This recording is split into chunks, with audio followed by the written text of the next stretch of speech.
Again I am back to join with you in this virtual class. We are going to study the next topic related to the first chapter itself. I think you are into the activities with which the teachers are giving, and you are very active and you are going on with the activities every day with each subjects. Good, my dear children, but understanding and concentrating, these are the two things which is required there for going on with the activities or going on with the activities related to us or which is there surrounding us, isn't it? This understanding and concentrating. How it is possible, my dear children? Yes, you are correct. When we are healthy, we will be able to understand, we will be able to concentrate, we can move on with our activities every day, isn't it? So healthy, I think, I believe and I can say that I trust you that you people are healthy, because see, healthy means so two things which is connecting the health, the physical health and the mental health. And I know in both of this, Gurukulam children, you will be rocking because you are healthy, that's why you are into such kind of classes, you are concentrating and you are understanding. Good, my dear children. Before moving into the next class, can we recollect what we have learned in the previous class? Please join with me. In the previous class, we learned generation and transmission of impulses. How the impulses are generated. That means when stimuli reaches the nervous system, or we can say to the neuron, then we have learned that when it reaches to the axon, from the particular part of the axon to the adjacent part, when the stimuli is being transferred, it is being transferred in the form of ions. And these ions have the messages and they are called impulses. And in this manner, the generation of impulses are taking place in the neuron, and it will be transferred from one neuron to another neuron through a junction known as synapse. So next part we have studied about synapse, isn't it? And in that we have studied the types of synapse. Before that, we also studied about myelin sheath, which is very, very important. That itself I told you, the peculiarity as well as the function of myelin sheath. Later on, after studying the types of synapse, we just learned what is a nerve or what are nerves and what are its types. I think you have recollected it, isn't it? Now what you have to do, my dear children, in the previous class I told you, before moving on to the next topic or next session, we have to relax ourselves.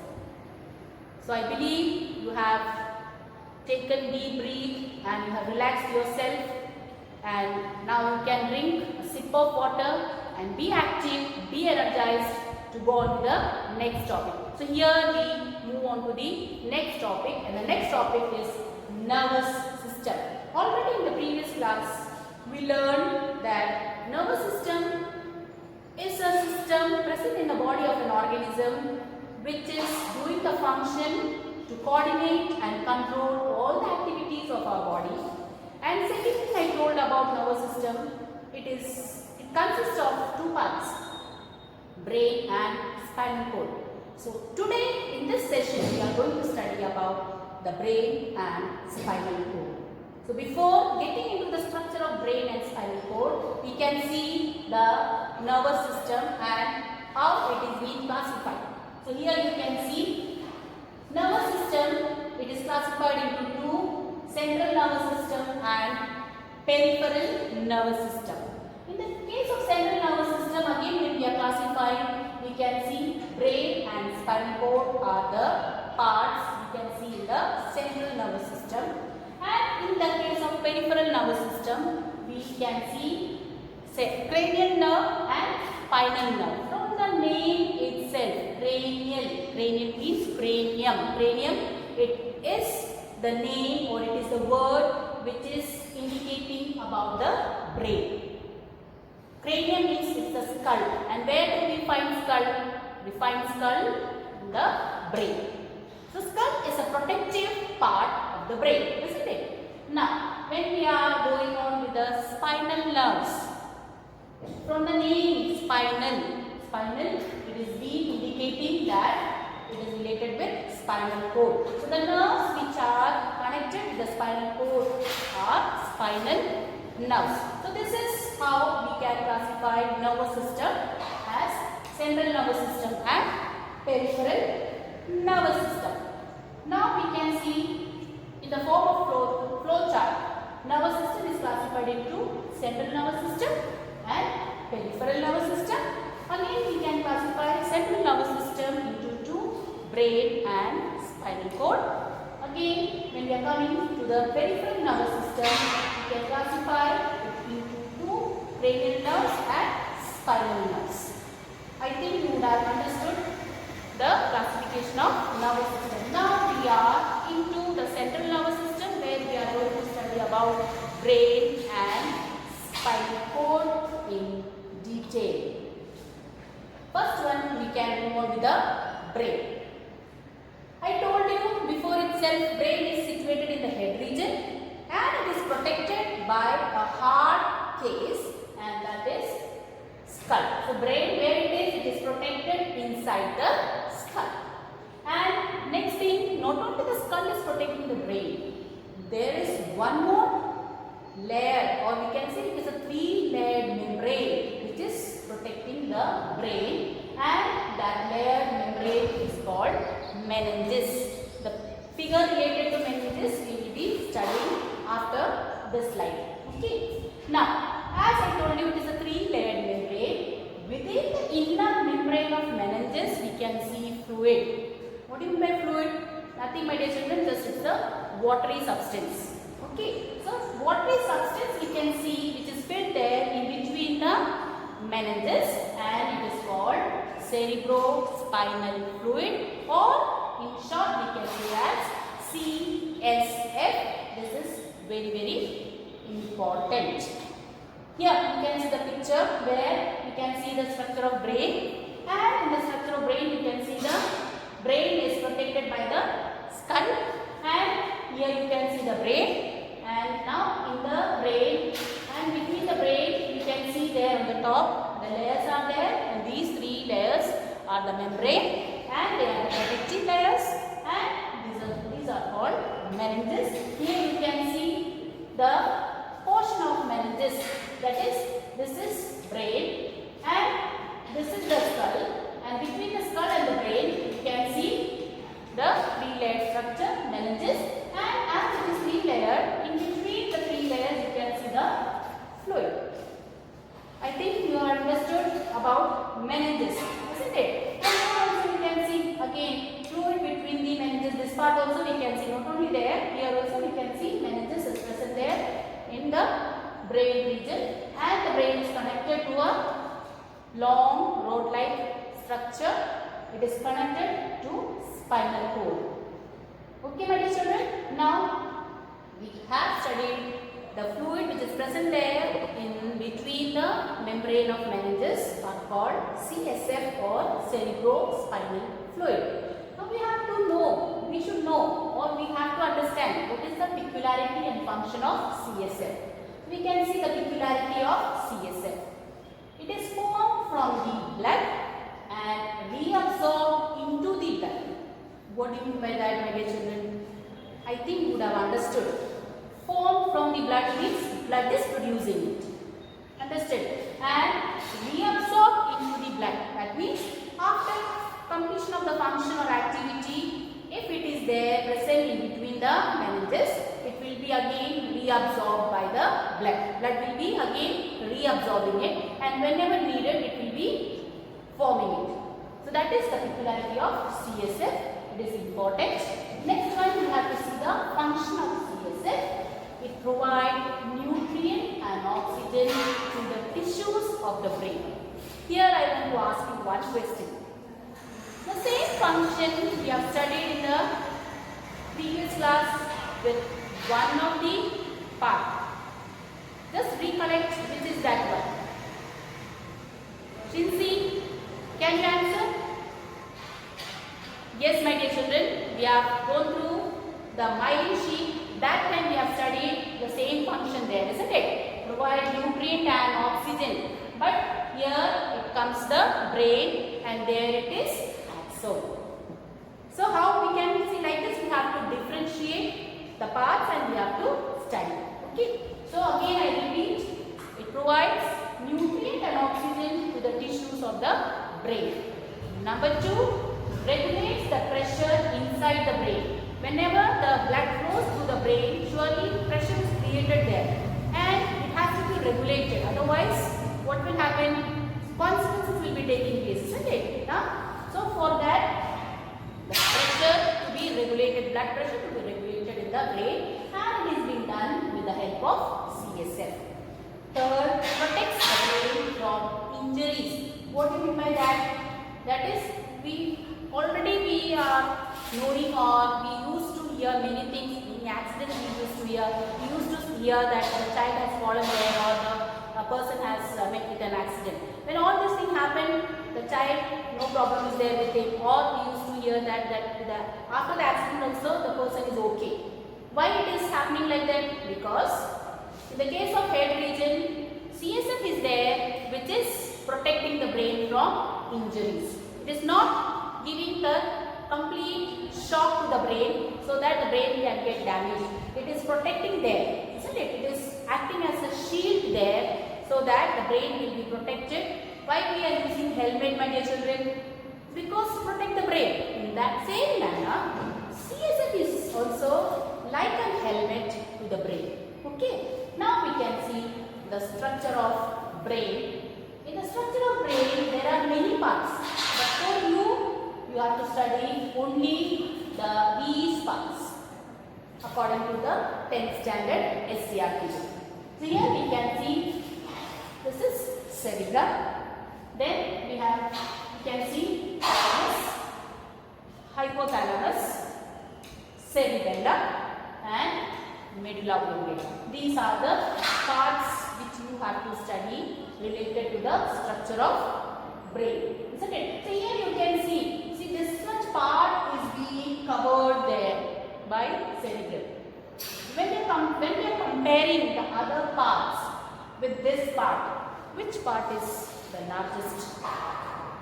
Of course, my dear children, it is cerebellum, isn't it? Because here we can see the maximum part of the brain is being covered by cerebellum. Now, when we are coming back to the next, we can see flower shape or a leaf-like structure. It is seen in the form of two flaps, and this is the second largest part in the brain as compared to the other three parts. So that part is cerebellum, and the third one is thalamus. The fourth one is, sorry my dear children, the third one is medulla oblongata. The fourth one is thalamus. And the fifth one is hypothalamus. This is how we are going to study the parts. Now, one by one, we can go into detail with the parts of brain. First one, we can see cerebrum. I told you it is the largest part of the brain, and in that part, you have seen, see these things. It is lines you can see. What is this line, my dear children? These are fissures and folds. These linings which we are used to see in the brain part, these are fissures and folds. What are fissures? They are nothing, they are the cracks, or we can say some openings or a groove, a deep furrow it is there. We can just indicate in that manner, isn't it? So, numerous, that is those fissures are numerous and folds are numerous there. And why they are numerous? To accumulate maximum neurons. Already we have studied millions of neurons are present there in our body, and the maximum neuron is present in our head region, especially in the cerebrum region. to accumulate maximum neuron. That's why the brain or the cerebrum is having numerous fissures and folds. Okay, now next thing we can see the cerebrum. It is having two parts, outer part and the inner part. And when we are going to the outer part, we can see it is grey color and it is called cortex. And when we are moving into the inner part, we can see white colored area, and that part is medulla. Again I repeat, when we are moving into the deep into the structure of cerebrum, we can see two regions. One region is with some color, or we can say it is grey in color, and the other region where we can see whitish color, isn't it? So this whitish color is medulla, and the grey color where we see that grey color is cortex. Now next part, this is very important when we are looking into the function of cerebrum. It is the center of thought, intelligence, memory and imagination. Again I repeat, center of thought. What do you mean by thought? See here, when we are doing meditation, when sir asks you to do meditate, close your eyes and to meditate, that time numerous thoughts used to get inside our body, in our mind, isn't it? So where it is entering? In the heart? No. In the kidney? No. It is entering into a brain. So in the brain, which is the region where we can see the center of thought? It is cerebrum. The cerebrum is having total, the thoughts are coming inside and it is moving out also. In that region it is taking place. Now intelligence. What is intelligence, my dear children? You may be knowing about it, isn't it? Many children, many of you people used to do many creative things. How it happens? Because of cerebrum, because of the intelligent part, the IQ is there, isn't it? And it is related with the cerebrum.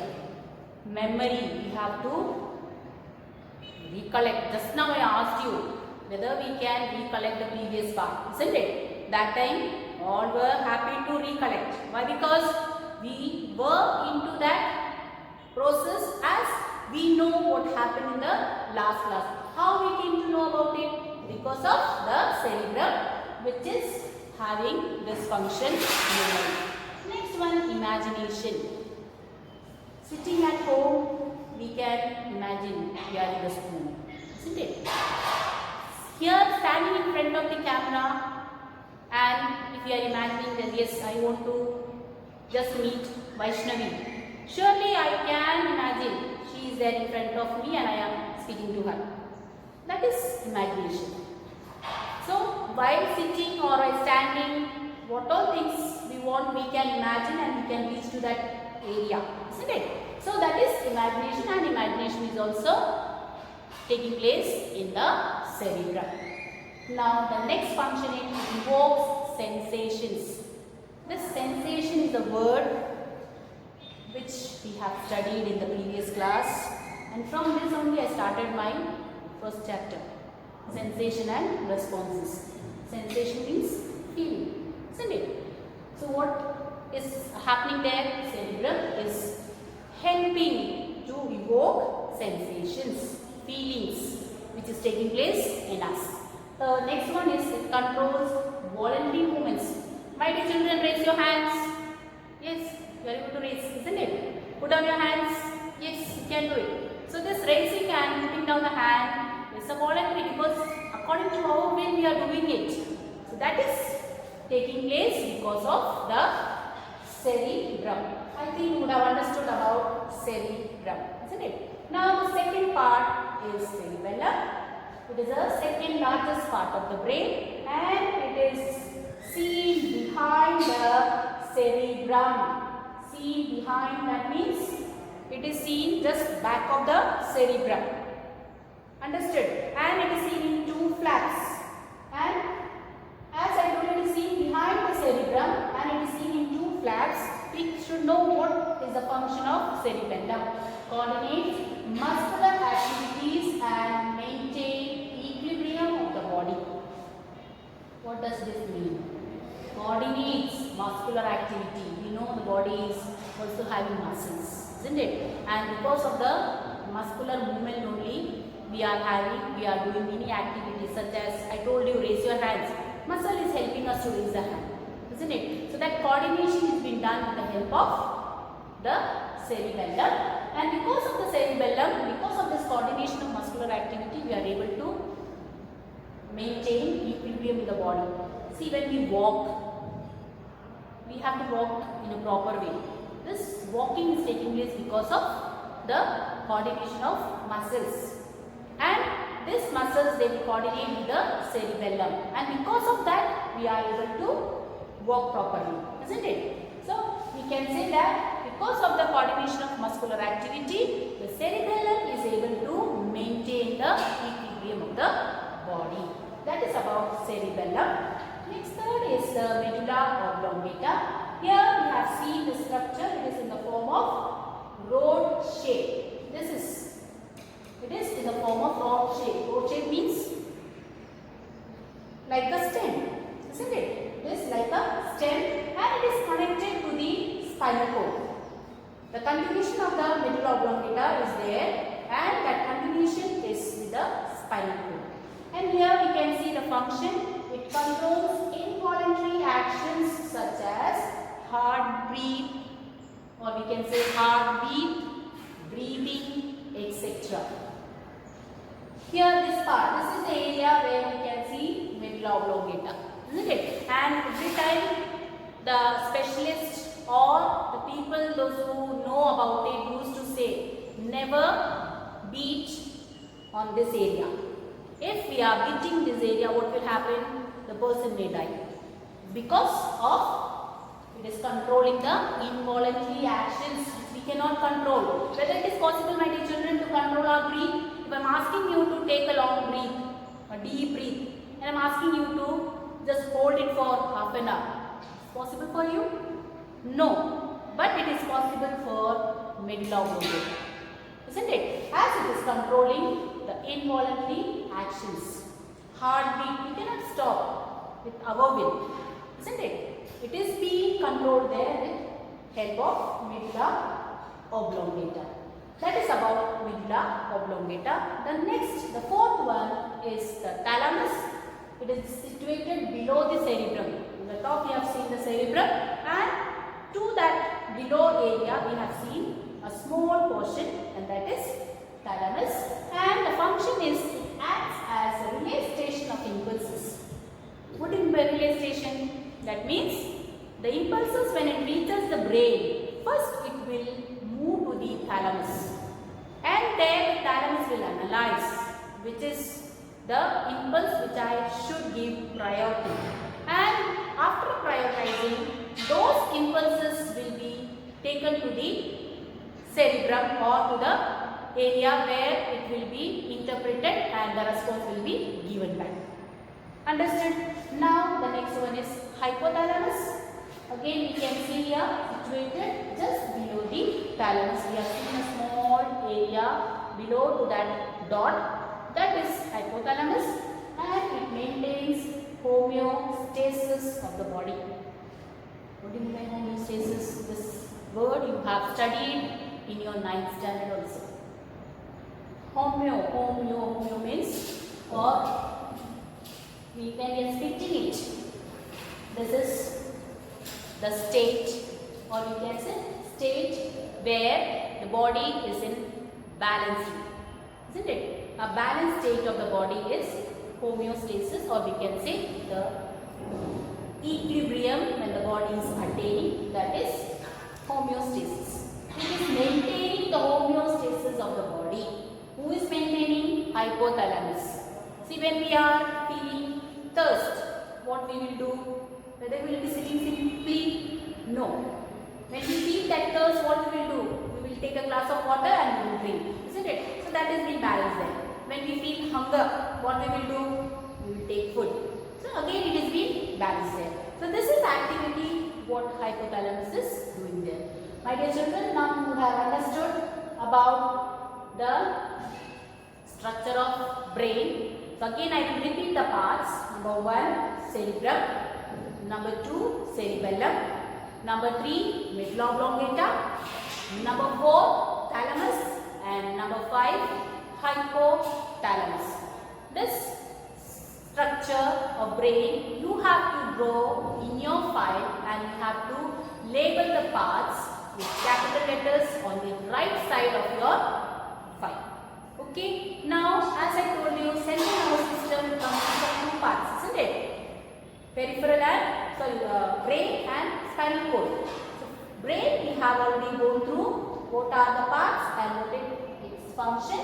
Now, the second part of the central nervous system is spinal cord. Here you can see brain is connected with a long stem-like structure. This stem-like structure is spinal cord. We can see on the back side of us. Yeah, this is the part, isn't it? When we see the back part of a human being or any organism, we can see the spinal cord there, and we can see the spinal cord in a cross section. That means a part of the spinal cord when we are taking, and when we are taking the cross section of it, we can see this is how the spinal cord looks like. Here again we can see it is having a central canal. You can see here the root is there, that is called dorsal root, and again from here also roots are arising, they are called ventral root. And as I told you, in the case of brain, outer part is grey matter and the inner part is white matter. But here we can see opposite of the brain. Here we can see the outer part is white matter and the inner part is grey matter. Understand, my dear children? So, once again we can see what all things are there related to the spinal cord. It is a continuation of medulla oblongata. Number 2, it is protected inside the vertebral column. In the case of brain, skull is the hard case there, and in the case of spinal cord, vertebral column is the hardest part which is protecting the spinal cord. Now again, it is also covered by meninges, which we already studied in the case of brain. So here in the case of spinal cord also, we can see meninges, which is also protecting the spinal cord. Now, I told you about central canal, which is present in the center of the spinal cord, and it is filled with CSF, isn't it? As we are seeing in the case of brain. The brain, in the meninges region, we have seen CSF. It is a fluid, isn't it? Which is being formed from the blood and reabsorbed by the blood. That is the peculiarity of CSF, and we have seen the function also. Same thing we can see in the case of spinal cord, and it is present where? In the central canal of the spinal cord. Here you can see the CSF is present here in the central canal, isn't it? Now, again I told you about grey matter and white matter. You can see in the case of spinal cord, white matter is seen outside and grey matter is seen inside. Now, when we are going with the spinal nerves, we can see in the spinal cord there are 31 pairs of spinal nerves. And in the figure I told you about 2 roots are present there. One is dorsal root and the other one is ventral root. Dorsal root and ventral root, isn't it? So the dorsal root and ventral root, they join to form spinal nerves. How many pairs of spinal nerves are there? 31 pairs are there. And how the spinal nerves are formed there? Because of dorsal root and ventral root, which is present there in the spinal cord. Now, what is the function of dorsal root and what is the function of ventral root? We can see. Sensory impulses reaches the spinal cord through the dorsal root. What do you mean by this statement? Sensory impulses. What do you mean by sensory? Sensory means from the sense organs, the impulses are coming, isn't it? And it will be reaching to the spinal cord. How it is reaching to the spinal cord? Through the dorsal root. The dorsal root is helping for taking the sensory impulses from the sense organ and give the impulses to the spinal cord. That is the function of dorsal root. And next, motor impulses go out of the function of ventral root is taking the responses from the spinal cord and giving to the sense organs present in the body of an organism. And how it is possible? Because of motor impulses which is formed there, and it is being taken by the ventral root present in the spinal cord, and that will be given to the different part of the body. Now we can see what is the function of spinal cord. It coordinates the repeated movements during walking, running, etc. Again I will repeat. It coordinates the repeated movements during walking, running, etc. My dear children, we used to walk, isn't it? Without any hesitation, we used to walk. Similarly, we used to run also. How it is happening? Did you ever thought about it? How this movement is taking place? How we are able to run? It is because of only the spinal cord. Why? Because what it is doing, the movements which are taking place during walking and running is coordinated there with the help of spinal cord. Then only we are able to walk, then only we will be able to run. So spinal cord is that much important. How much we are giving importance to the brain? Both are the parts of the central nervous system, which is coming under nervous system. Now, as we have studied the structure of spinal cord, the next part related to the spinal cord is the reflex action. What is the meaning of reflex? Reflex means, just think. See, when you are, for example, you have gone to the kitchen and you have seen a utensil filled with water, and you want to cook something and you want to take that utensil from the gas stove and you have to keep it separate, isn't it? Keep it on the other side. By, see, unknowingly what you will do, simply you will be going and you will be just holding or catching that utensil. If the utensil is hot, what will happen? Whether you will hold it like this? No. That moment you will put it down, isn't it? Automatically it is left from our hand. How it is happening? It's because as the spinal cord is helping the muscle or the hand to do that activity. Because such type of activity is the involuntary activity which the body is doing unknowingly. That means we are not conscious about it. So here reflex means involuntary action. So involuntary actions are under the control of spinal cord. We can see in detail what is it. You can observe the picture here, the figure. See what is happening here. The knee jerk is a reflex action. Here you can see doctor is sitting, and just in the hand of the doctor you can see the instrument, or you can see the hammer. The hammer is there, and with that hammer the doctor is just hitting on the knee of that patient. What happened then? Automatically something happened there, because the patient doesn't know what is going to happen, isn't it? Unknowingly, when the doctor hit the hammer on the knee of that patient, that moment, what happened to the leg? It has stabbed the doctor, isn't it? It has happened involuntarily, my dear children. So such kind of activity, see, when the bee or when the fly come near to us, unknowingly what happens? Unknowingly our hand makes the fly to move away from us, isn't it? Unknowingly it is happening, we are not conscious. The same way, many things, many activities are taking place which are under the control of spinal cord, as these activities are involuntary activities. Without our conscious, those things are taking place in our body.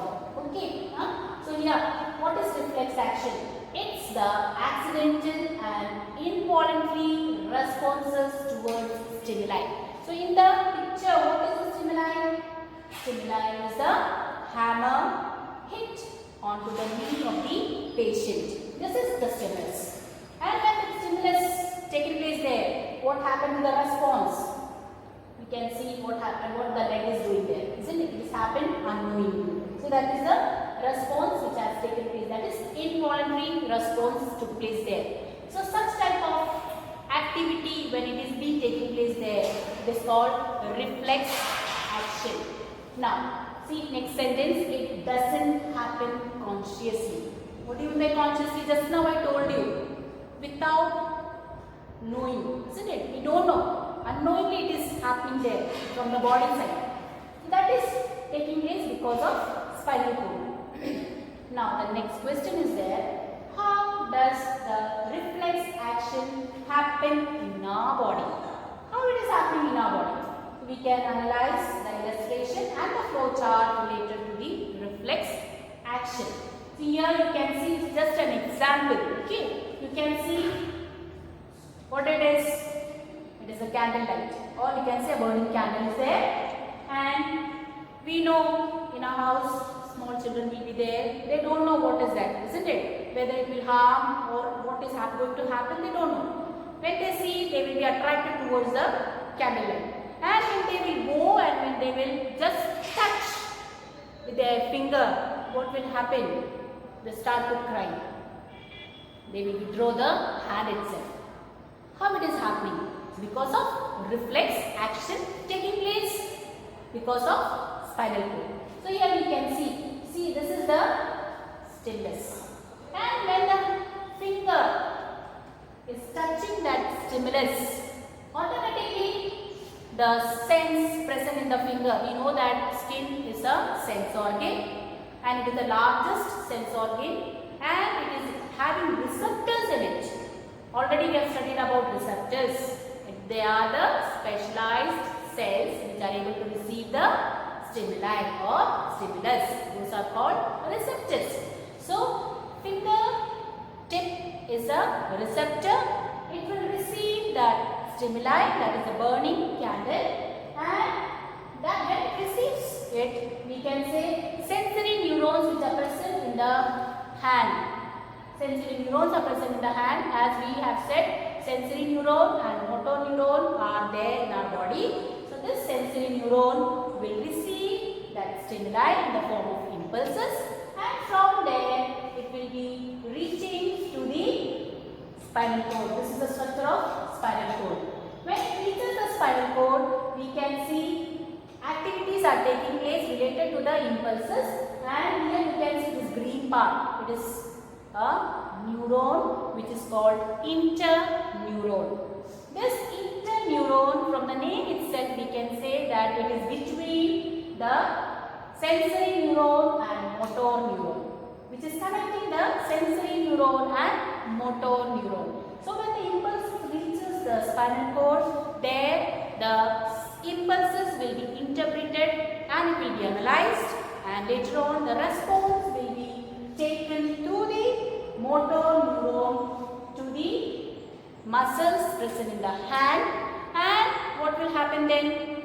The hand will be coordinating, or we can say the muscles present in the hand will be coordinating with each other, and withdrawal of hand is taking place there.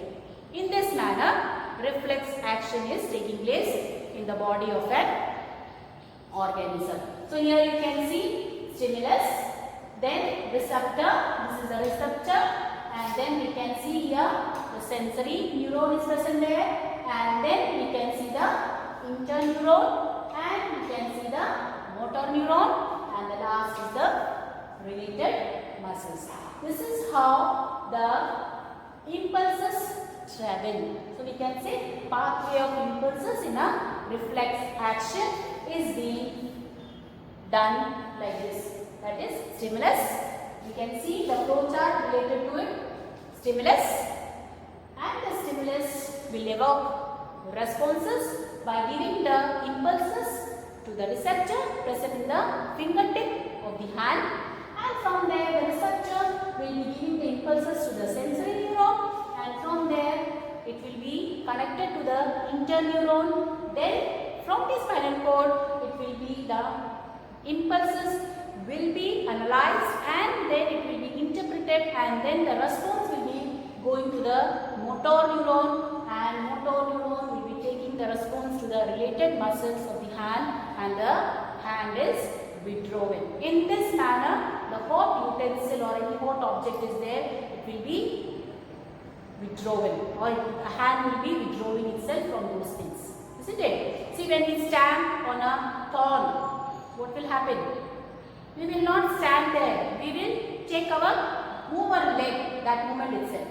When we are plucking a rose plant, unknowingly, if the thorn, it will be getting into a fingertip, what will happen? We will not stay there. The finger or the hand will be withdrawn from there. This action is reflex action. Okay, my dear children, I think you would have understood about it. Now, the next part is reflex arc. It's the pathway of impulses in the reflex action.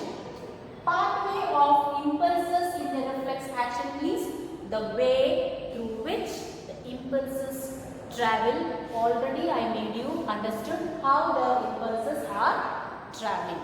So that is known as reflex arc. This is again very, very important. Now, as we are studying about reflex action, we have to know how many types are there, isn't it? So, reflex action is of two types, spinal reflex and cerebral reflex. In the case of spinal reflex, from the name itself we can say that reflexes under the control of spinal cord. The action, involuntary action which is taking place there, which is being controlled by the spinal cord, will be coming under spinal reflex. That is, unknowingly what all things is happening in our body, it is being controlled there with the spinal reflex. Next part is cerebral reflex. Here we can see reflexes under the control of cerebrum. We have studied about cerebrum. It is a part of brain, isn't it? So, there are certain actions or involuntary actions taking place which are under the control of cerebral reflex, or we can say under the control of cerebrum. So, this is how we can differentiate spinal reflex with cerebral reflex. Example, if we can say in the case of cerebral reflex, blinking of eyes. We know we used to blink, isn't it? It's a conscious process taking place in our body. That is cerebral reflex. And before going on with the reflex, I have given you one example. Plucking a rose plant, rose flower. That time the thorn is being plucked or pricked into a finger, or going immediately and just holding the hot objects, and that time what happens? Involuntary action takes place, and it is being unknowingly happening in our body, and that is spinal reflex. So, my dear children, you would have understood today's topic. Just I can give a gist of the today's session. We began the session with nervous system, and then I told you that nervous system consists of two parts, central nervous system and peripheral nervous system, and then we just learned about the central nervous system. It consists of brain and spinal cord. We then went to the structure of brain and we studied its parts and its functions, and then later on we just learned about the structure of spinal cord and its function. And when we were into the structure of spinal cord, we just came to know the new word reflex action, which is related with the spinal cord. And then when we are moving with the reflex action, we have just seen it is of two types, spinal reflex and cerebral reflex. So, my dear children, you would have understood today's session very nicely, and I know you will be going on with the other activities also. So, in this session, the work which you have to do, or the task which you have to do, is you have to draw the structure of brain, draw the structure of spinal cord, that is the cross section of spinal cord. You have to label the parts with capital letters, on the right hand side of your file, and indicator is there related to the brain, and that you have to do in your file. Indicator number 1, protection of the brain. How the brain is protected? You have to write the answer for it.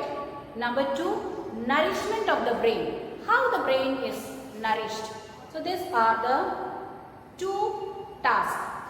Indicator, 2 questions are there, and the structure of brain and the structure of spinal cord with a flow chart of the pathway of impulses taking place during reflex action.